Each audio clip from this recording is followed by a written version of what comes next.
Hola a todos. Bueno, el día de hoy quiero aprovechar para hablarles de Sun Tzu. Sun Tzu es un filósofo y general estratega chino. Su nombre significa maestro Sun. Eh, Muchos dicen que pues, su nombre de nacimiento era Sun Bu y que pertenecía a una familia pues aristócrata. En cuanto a su fecha de nacimiento existen pues muchas opiniones diversas, puesto que encontramos que algunos pues dan periodos como desde el 722 hasta el 481, pero encontramos que Sun Tzu estuvo al servicio del rey Helu de Bu y este rey vivió entre los años 544 a 496 a.C. Y además, producto de los estudios que han hecho, encuentran que su libro, su obra magna, que es El arte de la guerra, debió ser escrita en el periodo de los reinos combatientes. Estos periodos son del 476 al 221 a.C., puesto que la prosa que usa el autor en su libro tiene similitud con los textos que se escribieron en esa época y por ende pues se dice debió ser de los reinos combatientes. Su libro es una serie de relatos sobre la táctica militar y la estrategia. En cuanto a su lugar de nacimiento, también nos encontramos con que se discrepa en dónde debió nacer, porque algunos dicen que Sun Tzu debió nacer en Qi, pero encontramos por ejemplo que en las memorias históricas de Sima Qian dice no, que Sun Tzu era nativo de Bu. Bueno, ambas fuentes, lo único que sí coinciden es que nació a finales del periodo de primaveras y otoños de China, nuevamente años 700 al 22 al 481. No hay un año exacto, pero es pues en ese periodo que se comprende y pues viene a coincidir también en cierto modo con los reinos combatientes. ¿Qué sucede? En el momento en que Sun Tzu escribe esto, al parecer está inspirado en la constante lucha que se estaba dando entre 7 naciones, que eran Shao, Qi, Qin, Shu, Han, Wei y Yan, los cuales se estaban enfrentando para poder controlar la extensión del territorio fértil del este de China. No había mucho territorio fértil. China había venido de una etapa de unos cambios climáticos y esto generó que se encontrara este enfrentamiento por la parte en que el territorio era más rico y abundante para poder ser cosechado. Nos dicen también de Sun Tzu que el rey de Bu lo probó así en sus habilidades, puesto que lo manda a convertir un harén de 180 concubinas en soldados.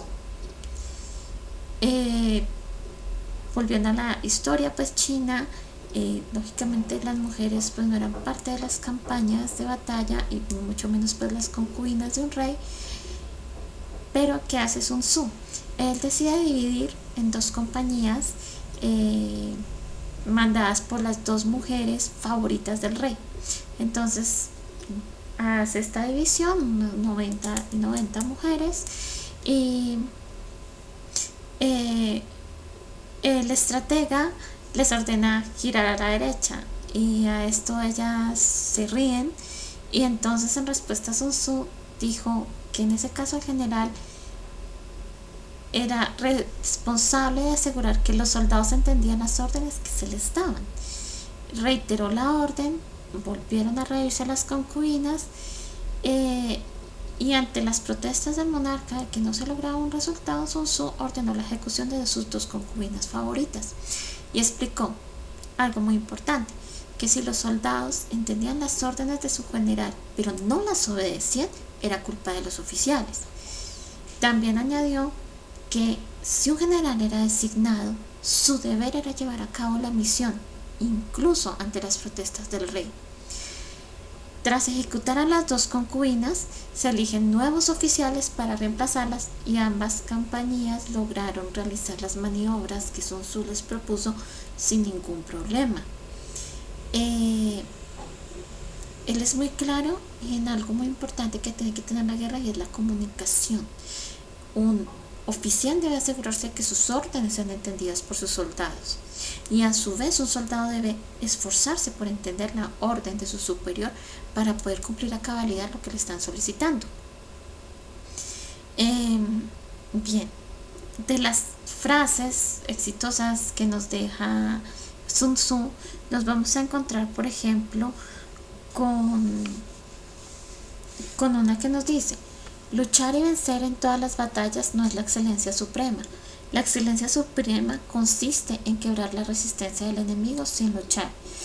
Aquí vamos a encontrar una de las primeras alusiones a lo que conoceríamos como diálogos de paz, porque un diálogo de paz debe ser visto como una parte más de la guerra, donde tú estás logrando derrotar a un enemigo, resquebrajar toda su fortaleza, y solamente usando una estrategia como la del diálogo, para lo cual tienes que haber desarrollado dentro de tu ejército o dentro de tu propia nación gente con esa capacidad diplomática para saber hablar y orientar un diálogo que tenga características no ser demasiado largo, ya que cuando un diálogo se torna demasiado largo, da tiempo a que tu enemigo se fortalezca.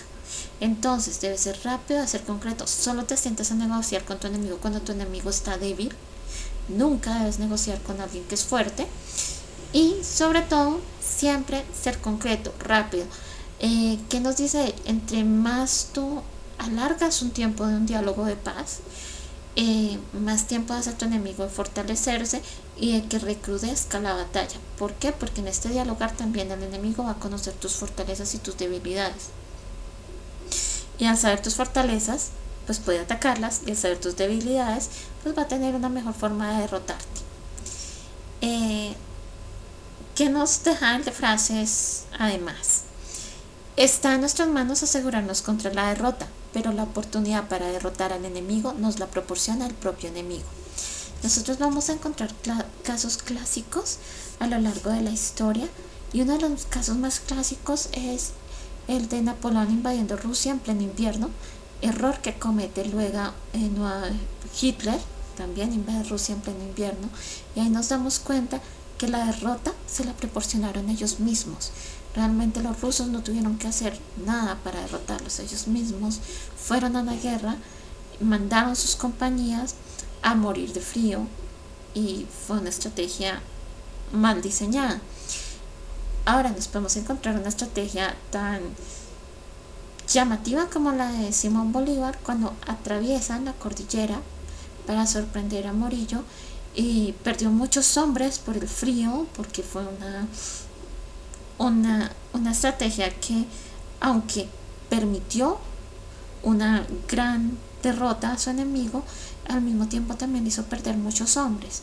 Entonces, lógicamente, a la hora de aplicar una estrategia, el estratega como tal, el general que la propone, debe tener planteados los pros y los contras, y tener presente que las fuerzas de la naturaleza van a hacer que tus planes puedan o no ser exitosos.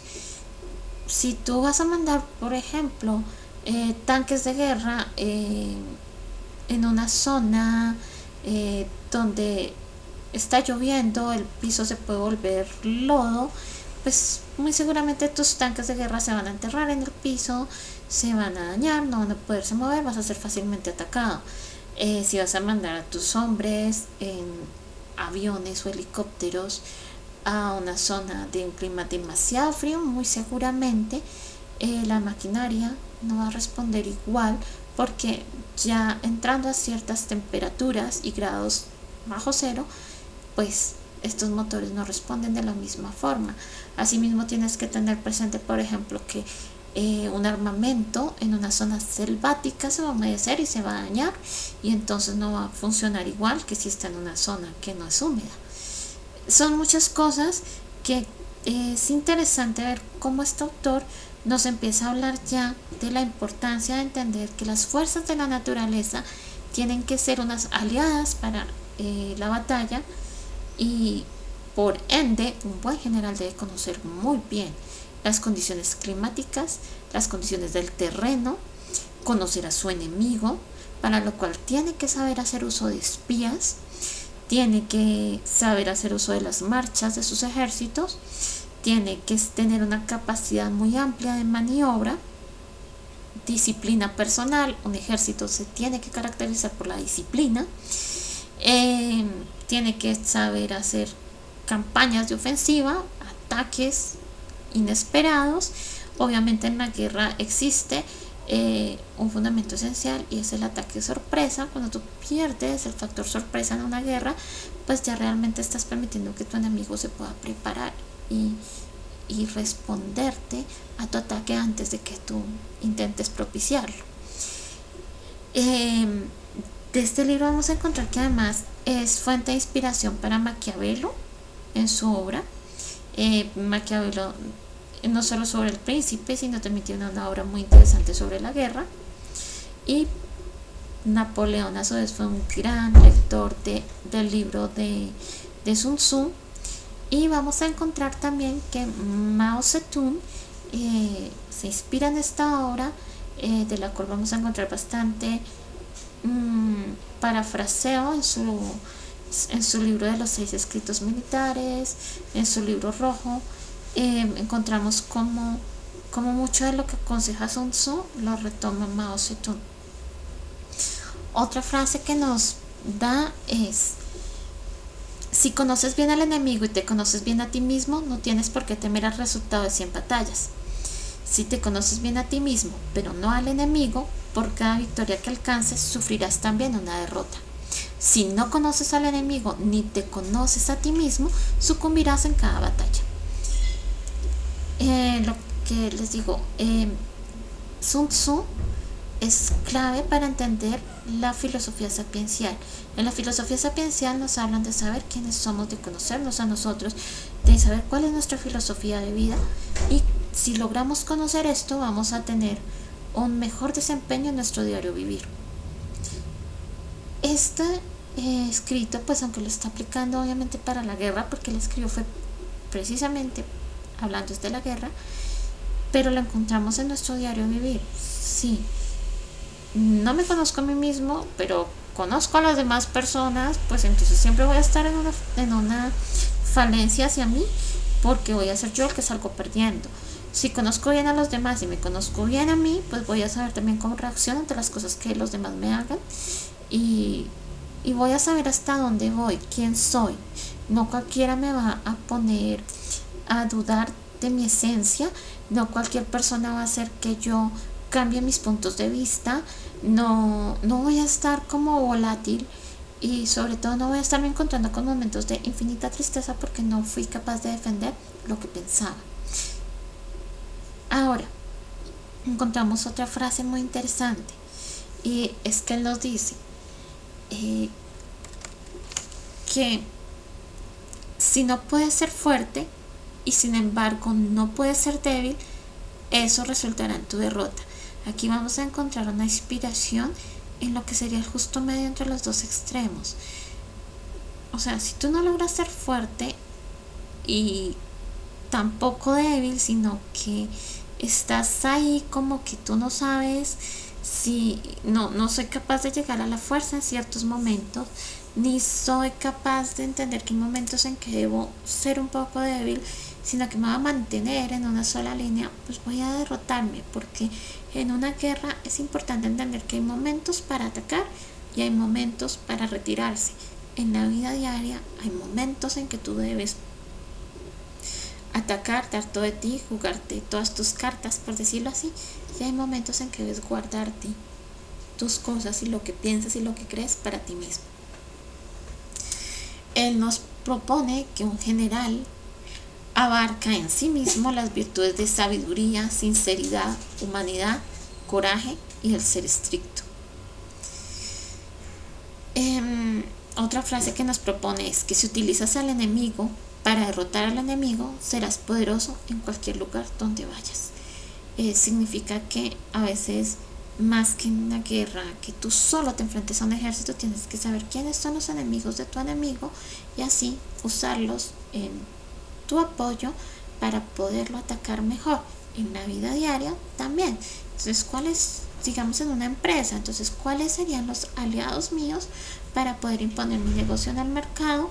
Ya que pronto el mercado al que quiero entrar está ya colonizado por otro producto. Nos dice él, cualquiera que tenga forma puede ser definido y cualquiera que puede ser definido puede ser vencido. ¿Qué significa esto? A veces nosotros somos muy fáciles de leer, de saber lo que nos gusta, lo que pensamos, lo que opinamos, lo que nos molesta y mostrarnos tan evidentemente a las personas genera que nos puedan derrotar, nos puedan lastimar muy fácilmente, porque ya van a saber lo que nos gusta, lo que nos disgusta, lo que nos da miedo.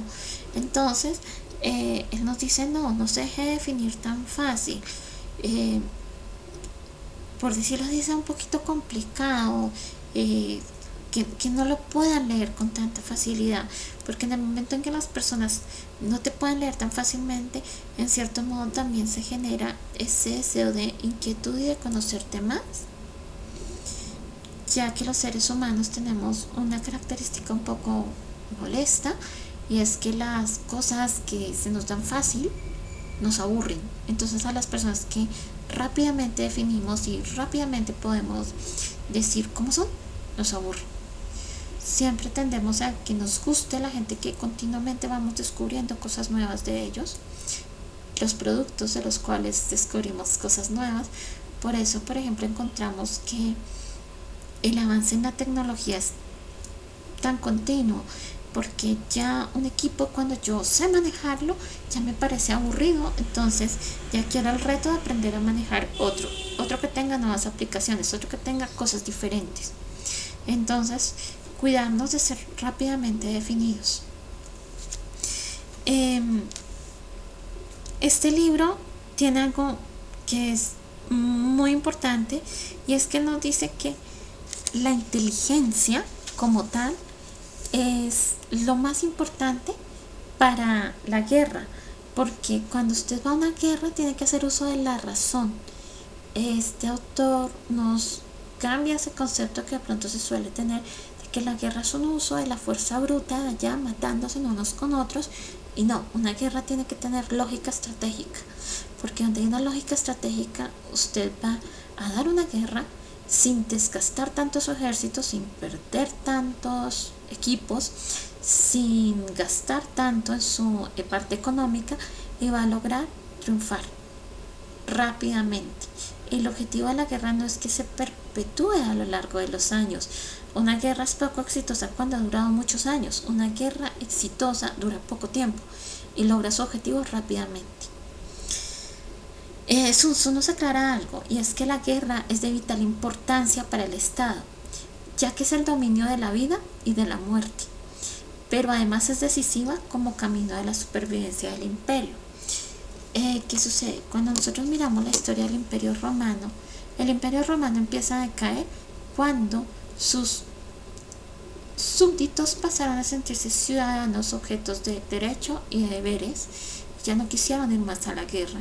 Y entonces el Imperio Romano busca entonces hacer esta jugada en que me voy a aliar con la Iglesia Católica para que me ayude a tener quien vaya a la guerra, pero ya no era lo mismo.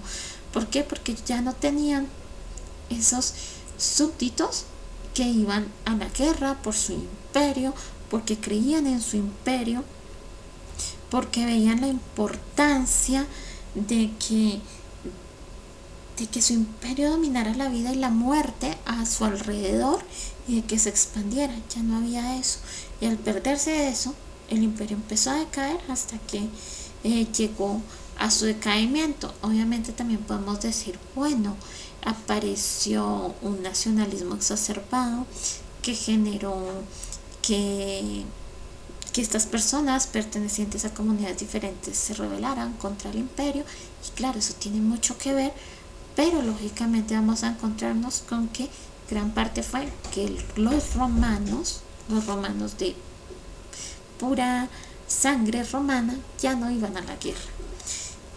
Bueno, esto es lo correspondiente a Sun Tzu. Espero que les haya gustado y espero pues los saludar en una próxima ocasión. Que estén muy bien. Chao.